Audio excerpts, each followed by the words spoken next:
Assalamualaikum warahmatullahi wabarakatuh. Ikhwan fil Islam, kaum muslimin dimanapun berada, terutama para jamaah Majelis Ta'lim Al-Islam. Ini adalah gedung Majelis Ta'lim Al-Islam. Alhamdulillah berada di areal seluas 2000 meter. Gedung ini sehari-hari digunakan untuk kegiatan ta'lim, terutama kajian tadabbur Al-Quran. Kita berharap pada tanggal 1 Ramadan nanti gedung ini sudah memiliki atap. Oleh karena itu, para ikhwan fil Islam yang ingin berkontribusi pada pekerjaan atap gedung ini, silakan menghubungi nomor-nomor yang akan dipublikasikan oleh kami. Mari kita raih surga Allah dengan cara menjadi bagian dari penyelesaian pembangunan gedung Al-Islam ini. Terima kasih, jazakumullah khairan katsiran. Assalamualaikum warahmatullahi wabarakatuh.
Nah, kita lanjutkan.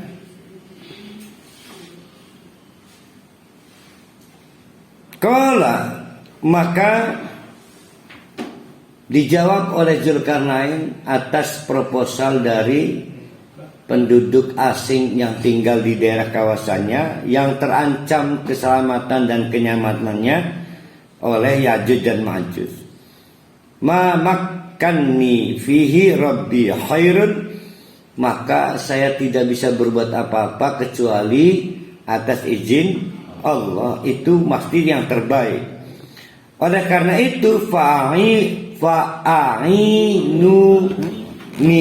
bantu dong saya, kontribusi tenaga, saya nggak bisa ngerjakan sendiri, bantu saya, inisiator dan saya penanggung jawabnya. Biar kuatin dengan kekuatan yang kami miliki. Sumber dayanya apa? Besi apa segala. Aj'al bainakum wa bainahum rodman. Maka dengan cara itu saya akan bikin bendungan yang bisa menutup celah dua gunung itu. Atuni zubural hadid. Tolong datangkan pada saya potongan-potongan besi, scrap. Ya. Hatta idza sawa bainas sodafaini, maka sampai tumpukan dari potongan besi atau scrap itu sawa, elevasi kenapa ya? Titik levelnya sama dengan titik yang dibutuhkan untuk nutup celah, seperti di gambar itu. Maka qala Raja Dzulkarnain berkata, unfuhu, didamu. Ya karena memang kan ngobong tugu mekudu didamu ya. Dimpus, bus, murub. Hatta idza ja'alahu naron, bakar terus sampai si zubural hadid, potongan besi itu ikut menyala. Kalau si potongan besi atau coran itu ikut menyala, itu tandanya sudah siap dituangkan. Qala, maka Raja Dzulqarnain berkata, atuni mereneke hasil dari coran itu. Ufrigalai qitran, mau saya tuangkan menjadi cetakan. Famastatau, dengan cara begini sudah tidak mungkin buat mereka, yaitu Ya'juj dan Ma'juj, ayyadharu, untuk melompat. La duhure alaihi makanan kuan. Duhur kalau didaki lunyu meleset karena terbuat dari baja. Terus gelati tali entek gemet. Wa mastatau nakban, dan wa mastatau sudah tidak mungkin nakban bakal dilubangi. Orang bisa dibor, orang bisa dijebol karena baja. Qala, maka Raja Dzulqarnain memberi nasihat. Hadza rahmatun min Rabbi, yang bisa kita wujudkan ini adalah karena belas kasihan Allah, bukan kehebatan saya.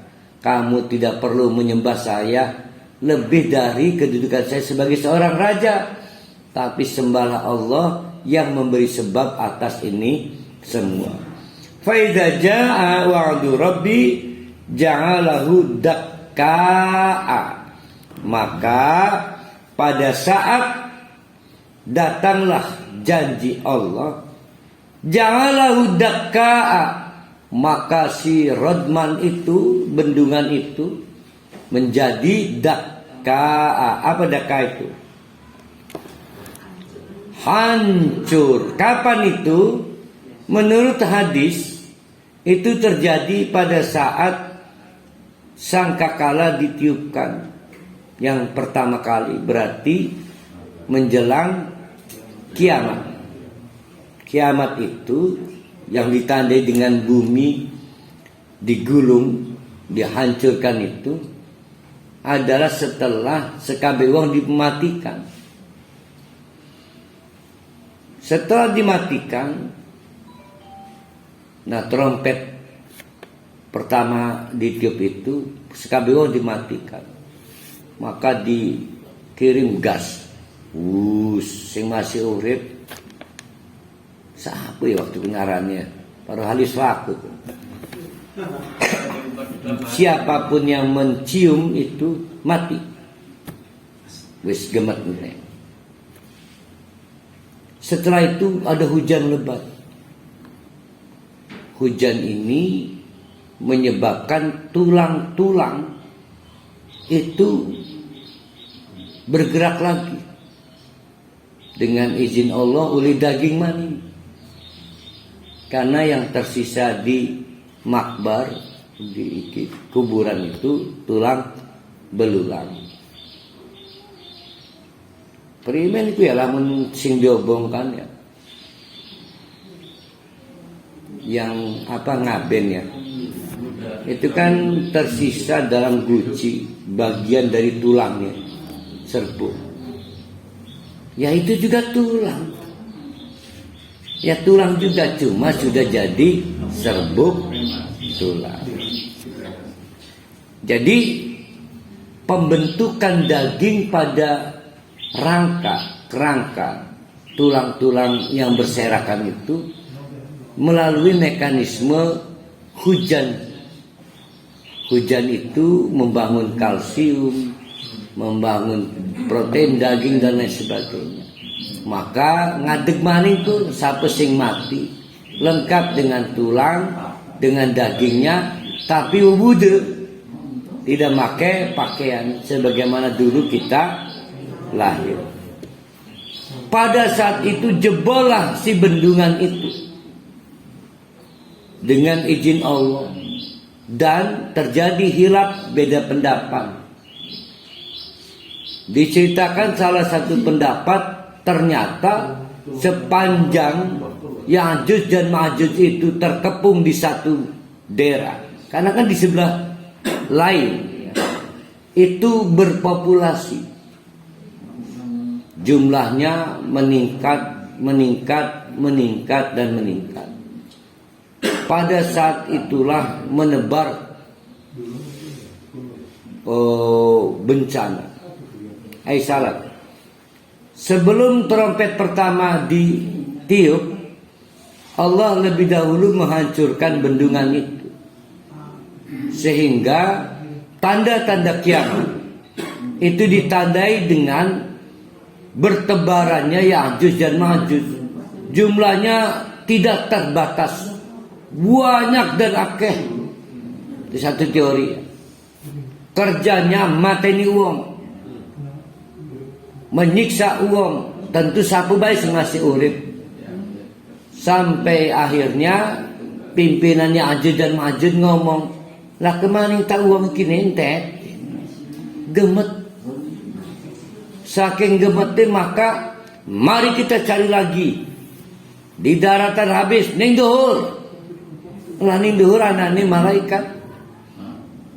Malaikat Ya'juj dan Ma'juj, malaikat tersaput tawis hajar baik. Maka seolah-olah sedang berperang dengan malaikat, panah-panah diarahkan ke langit dari tentara-tentara yang dipimpin Ya'juj dan Ma'juj. Allah menipu mereka.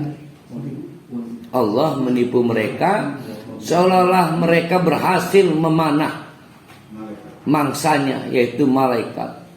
Oleh Allah diturunkan darah banyak. Woi gede malaikat ku wah kesekene karing durka. Padahal malah kesengkene. Karena nggak mungkin bisa memanah malaikat dari bumi. Tapi betul buktinya ada. Bukan hanya panah yang berlumuran darah, tangannya pada melumuran gede. Maka habis panah-panah berserakan di muka bumi, merasa sudah berhasil membunuh malaikat. Orang-orang yang bersembunyi dan tidak berhasil dibunuh Ya'juj dan Ma'juj itu dilaporkan butuh waktu 3 tahun menggunakan serpihan pasca perang, bekas-bekas perang, berarti panah yang berserakan, untuk kayu bakar masak. Itu jadi akhirnya panah-panah yang bekas digunakan Ya'juj Ma'juj dikumpulkan, digunakan untuk masak oleh banyak penduduk. Baru habis 3 tahun kemudian, di mana akhirnya malaikat meniup trompet yang pertama, dan siapapun yang tersisa masih hidup, baik orang kafir maupun orang mukmin, mati. Lalu Allah menurunkan hujan yang lebat. Saking lebatnya maka kuburan yang sedalam berapa meter pun di bumi, yang tinggal tulang itu kebagian terendam air. Yang kemudian dengan mekanisme air hujan itu, tulang itu mendapatkan kalsium, mendapatkan daging, jadi paling tani. Maka ada tulisannya NR, New Rohali. Ini Rohali baru kan? Sebab kalau plat nomor mobil NR artinya nipu rakyat. Ini plat merah itu bengen, lamun digawe ireng itu burine NR, artinya nipu rakyat atau nomor rahasia. Iki NR, New Rohali, Rohali baru. Ya kan asalnya jadi balung ku urip mah. Nah itulah Ya'juj dan Ma'juj menurut versi hadis ya. Dan ini hadisnya sahih, menakutkan, luar biasa, ganas dan mengerikan ya. Sombong sehingga merasa entek kira kemana uang ini daratan ke, benar-benar habis menurut pengakuan dia, sehingga dia mengarahkan panah ke langit karena setelah kemana ini sebelah sehingga dalam paten. Dan Allah berhasil menipu, merasa sudah berhasil memenangkan lawan malaikat.